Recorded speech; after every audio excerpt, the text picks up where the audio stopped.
a'malillahi azza wa jalla sururun tudkhiluhu ala kulli muslim. Dan kata Rasulullah sallallahu alaihi wasallam, sebaik-baik amal,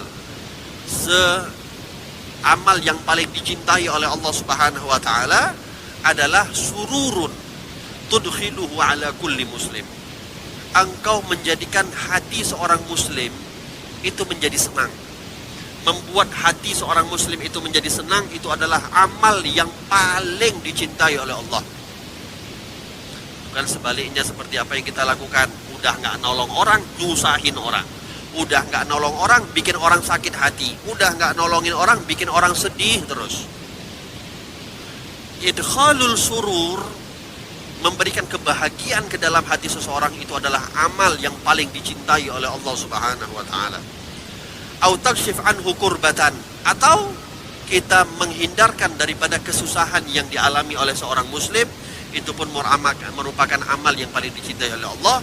Au taqdi anhu dainan, atau engkau memudahkan hutangnya orang, baik orang itu berhutang kepada kita atau orang itu berhutang kepada orang lain, kita membantu orang tersebut, kita memberikan atau membayarkan hutangnya dia. Au tatru'u anhu ju'an, termasuk amal yang paling dicintai oleh Allah adalah kita memberikan makan kepada orang yang lapar. Lalu kata Nabi SAW, wali an amshi ma'a akhil muslim fi hajah ahabbu ilayya min an a'takifa fi hadzal masjid syahran. Nabi bilang apa?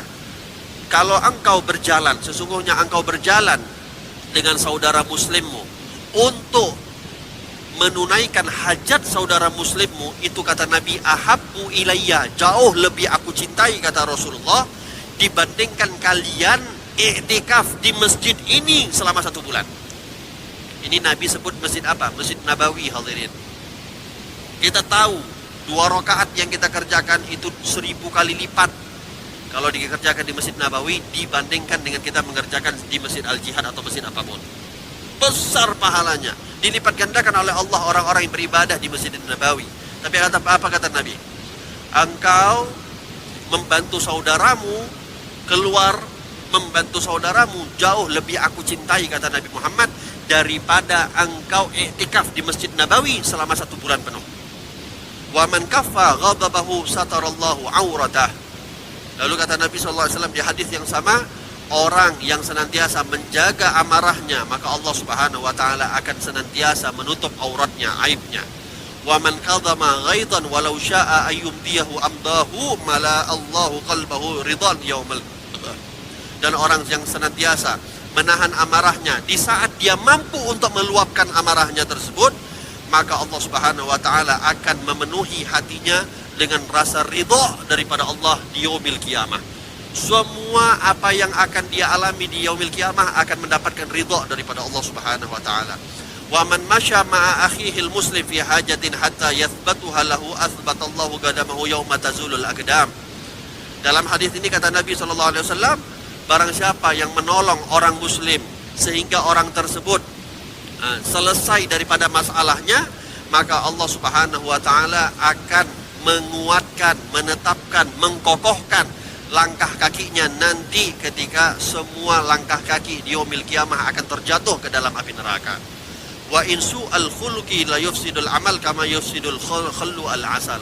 Orang yang buruk akhlaknya, kata Rasulullah, itu dapat merusak amal yang dilakukan oleh orang tersebut, sebagaimana madu itu gampang dirusak dengan ada setetes air cuka. Pesan Nabi SAW yang lain, idza aradallahu bi'abdin khairan sayyara hawaijan nas ilaih.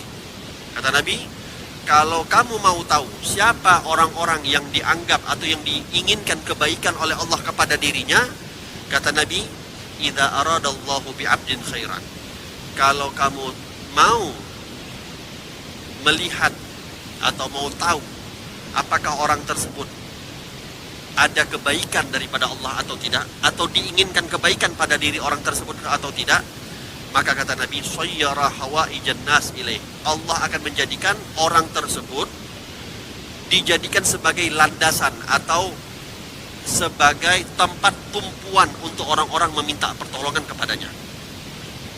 Kalau kita banyak orang datang meminta tolong kepada kita, ingat, Ini merupakan kabar gembira bahwasanya kita ini adalah orang yang diinginkan kebaikan daripada Allah Subhanahu wa taala. Jadi jangan justru malah kita protes. Kalau banyak orang minta tolong sama kita, justru malah, kok kalian datangin sama aku terus? Gak ada orang lain yang bisa minta tolong. Ini merupakan kabar gembira, hadirin.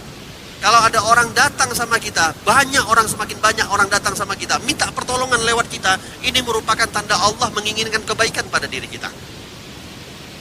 Jangan justru malah kita tolak. Kalaupun gak mampu, jangan sampai kita protes. Ada saat-saatnya kita mampu untuk menolong, ada saat-saatnya kita gak mampu untuk menolong. Di saat kita mampu, tolong. Tapi di saat kita tidak mampu, jangan sampai protes, apalagi menyakiti orang yang menolong hati kita. Ya, orang menolong kita, minta pertolongan kepada kita, kita tolak. Apa sih kalian semua mau datang sama saya saja? Nah, yang ada orang lain saja, minta sama orang.